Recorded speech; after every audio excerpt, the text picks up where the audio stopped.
You know, as a fan of superhero films, there aren't too many superhero films that can really surprise me. But I think that I unfortunately have found one that has really surpassed everything I thought was going to come true for it.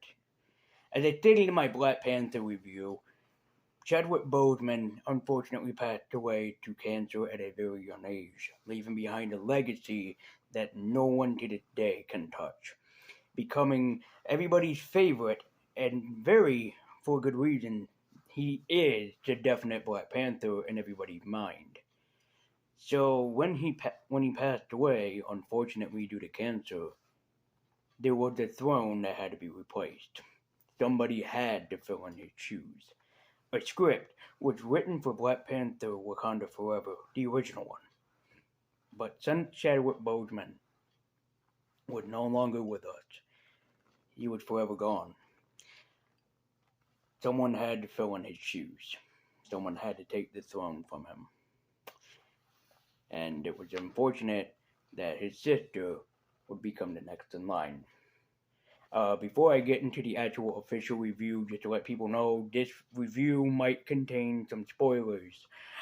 So if you haven't seen Black Panther Wakanda Forever and you want to, and whether or not you're waiting for the DVD that has been released a couple days ago by this point, be forewarned, there I will get into some spoiler territory in this. But this was a movie that had to be rewritten quickly after Chadwick Boseman passed away. So, I know what you're thinking. Does Black Panther Wakanda Forever fill in the shoes of Chadwick Boseman? Does it rise high with Wakanda, or does it fall short with Atlantis? Let's find out. Hello and welcome to Lady Universe Movie Reviews. I'm your host, Lady Universe, and when I'm not going around as the Black Panther, was that what a buddy? But the Black Panther's female now? And she kissed all different kinds of ass? What do you mean I couldn't pull off that figure? I could too!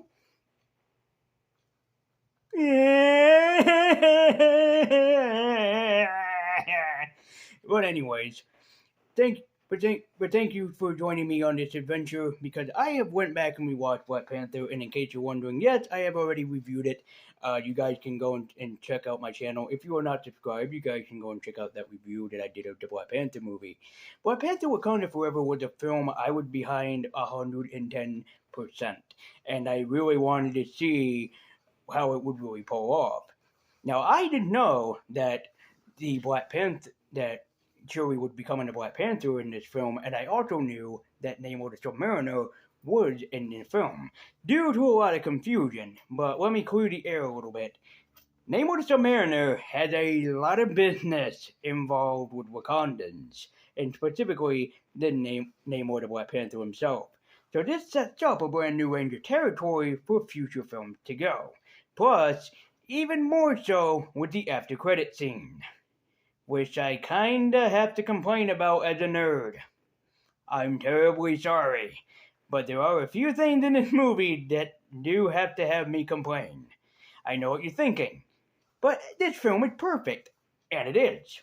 But for me, there are some minor gray areas that we just need to go over. Not heavy gray areas, but some minor ones. So, as I stated before, but I'm going to repeat myself, does this film live up to Wakandan royalty, or does it fall into the deep depths of the Atlanteans? Let's find out. This is my review of Black Panther Wakanda Forever. The plot.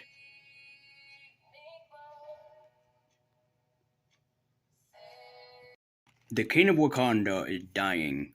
T'Challa is almost dead, as Shuri tried desperately to save her brother to no avail. He sadly dies. Wakanda mourns the loss of their king, the loss of a loved one. They mourn the loss of a protector.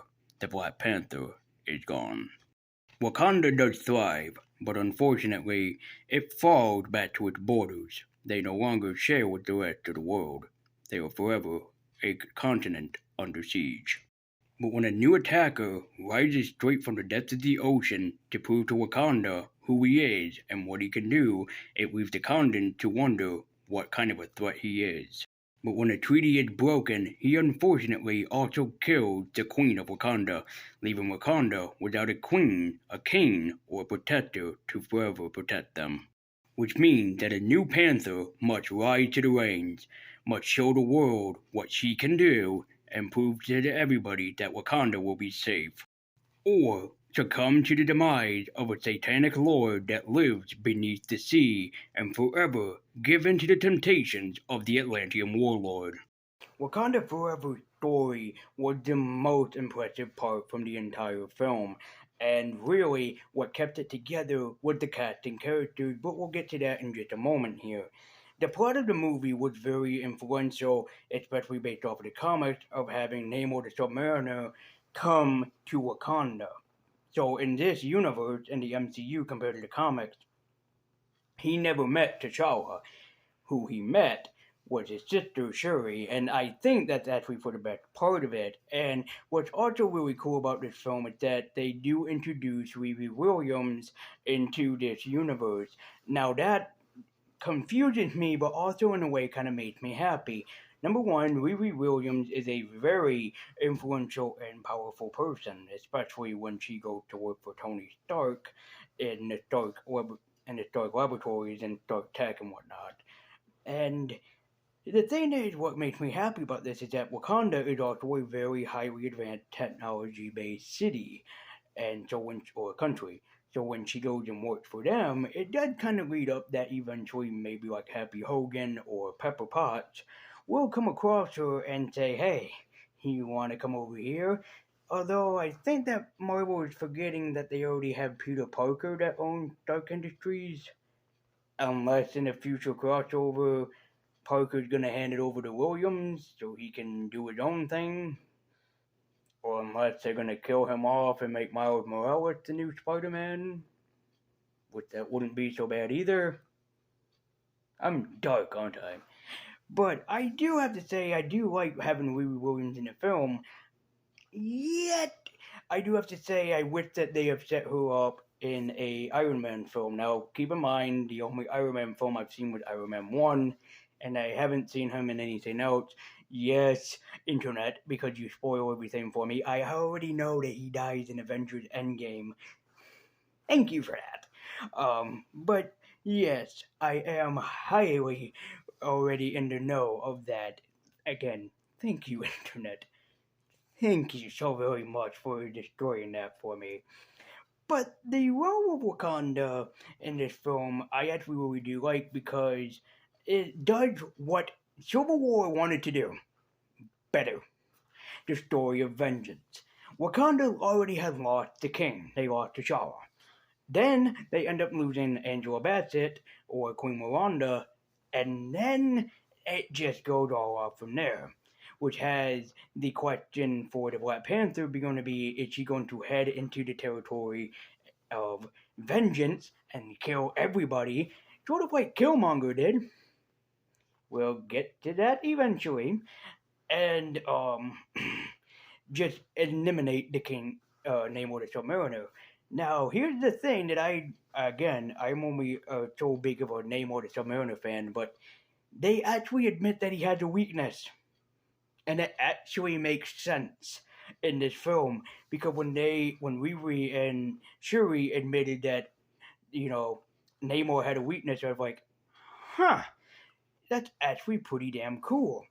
And the fight scenes in this actually do work out a little bit more better than Black Panther because the CG in that film did not look as good as it should, which is a little bit iffy in the area. But here, it shines so beautifully you can't even tell.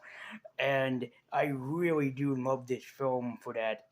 And again, what really connects the entirety of the film, what really makes it even the more awesome, is the fact that they have chosen quite an incredible cast for this film. The characters. It should be no surprise that one of the recurring members of this film is Angela Bassett that plays Queen Rwanda, and here she does an amazing job, even more so than the first time around. Martin Freeman returns in this film as Agent Ross, and although unlike the first film, he is not very relevant to have in this movie, sadly to say. Dominique Thorne enters the realm as Riri Williams, aka Fireheart, and she becomes the heart and soul of this movie entirely, and I love that about this actress. She took this obscure, very irrelevant, and kind of a little bit mysterious character in the Marvel Universe and made her somebody that everybody can look up to. Miss Thorne was the best choice to play Riri Williams or Ironheart in this film because she's somebody that young women can look up to and be inspired by. Winston Duke returns as M'Baku the Man-Ape, and I gotta say, he really steals the show this time around as M'Baku. While yes, the Jabari man himself doesn't seem that damn interesting, he becomes much more relevant later on and really becomes a very interesting character. Latitia Wright returns as Shuri, and she becomes the heart and soul of this movie even more so than Riri Williams, and you end up falling in love with her. She had to carry the torment, the memories, that everything that happened to the Black Panther in the original series, and yet he's gone, and she had to carry that weight with her everywhere she goes. And when she meets Namor the Submariner, she honestly falls in love with the young Kane, and hopefully that maybe that they would have a relationship together, which unfortunately doesn't go anywhere. But she remains the focus to this day. And even when she loses her mother, she doesn't lose focus of what is important to her in this entire film. And also, when she came in through as the Black Panther, oh my lord, did I stand up and cheer and scream and hoot and holler for this young lady. But what's a good hero without a good villain? And Tonoshi Huerta Magia really stole the role as Namor the Submariner. This was the young actor's first acting role, and I gotta say, he nailed it with such precision that made me really care for Namor the Submariner in this film. Especially later, when he hoped to make an ally in with the Black Panther, who unfortunately, in a sense, stabs him in the dick or clips off his wing when she said no. Rightfully leads to a war between the Atlantean himself and the Black Panther for a free fight for all in the finale that was epically awesome. Final thoughts.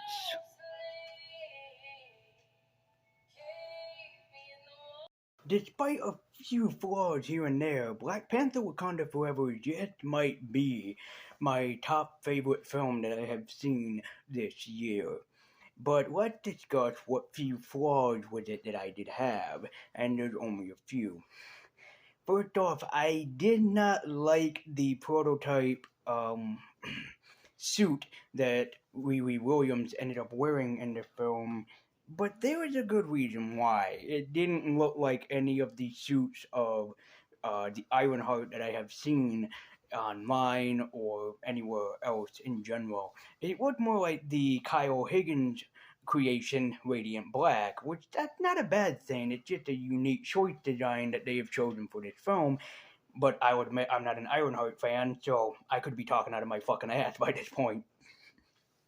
And then everybody else in the distance that watching this video is going, I hear somebody complaining about the Queen Ironheart. Hell hath no fury on this fucking man. Please don't come after me. I want to live.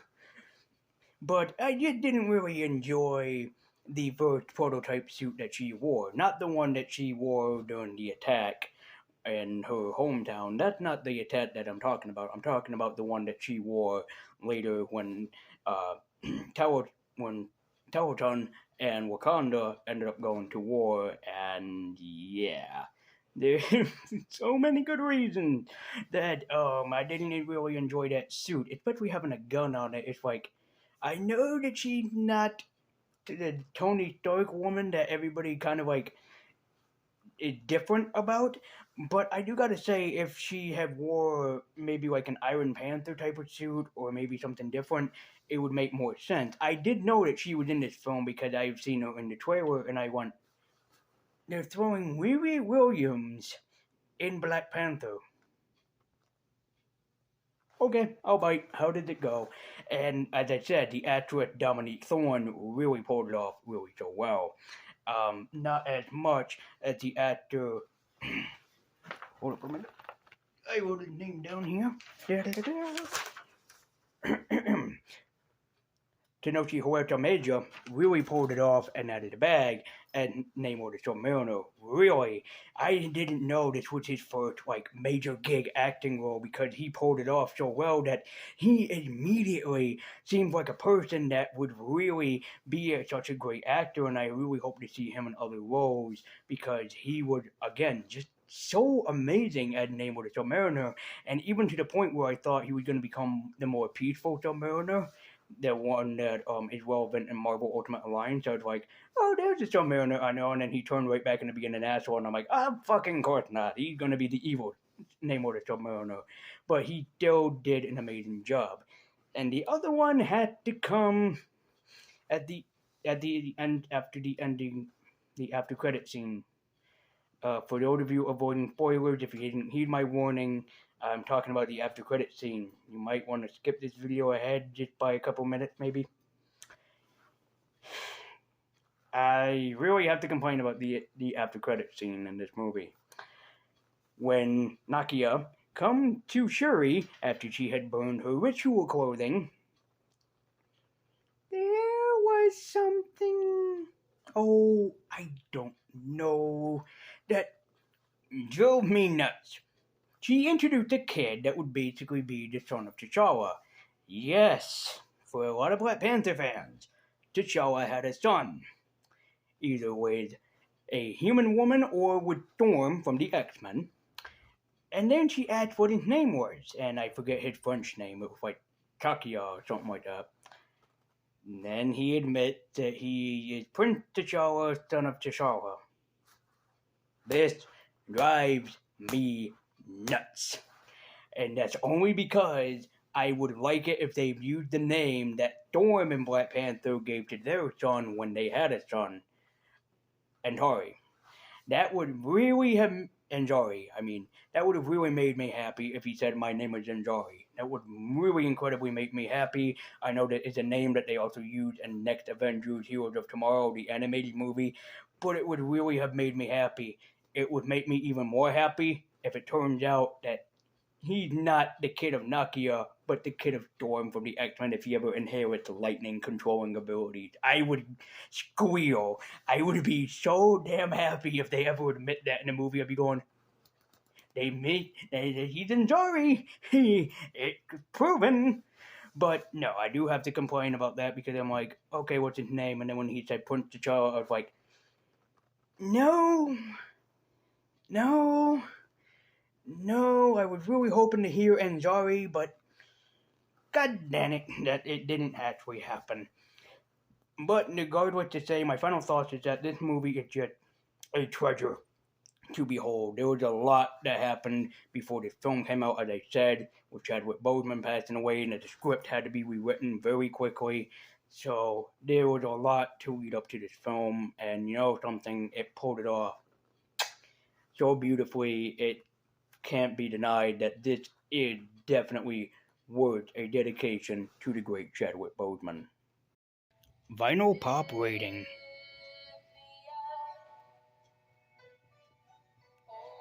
Black Panther Wakanda Forever had to overcome an obstacle, a giant one. The death of your main star. He's gone. He's no longer sadly with us.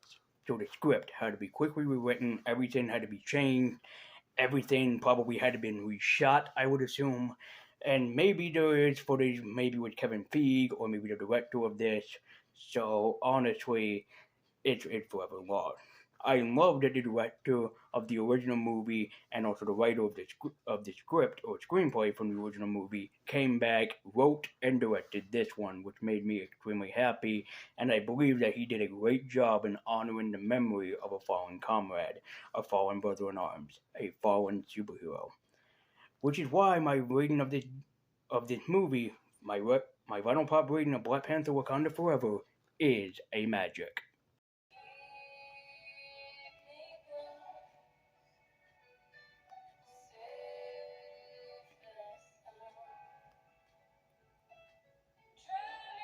Guys, as always, thank you for watching. Be sure to like, comment, and subscribe. Join me at Twitter with the link in the description down below.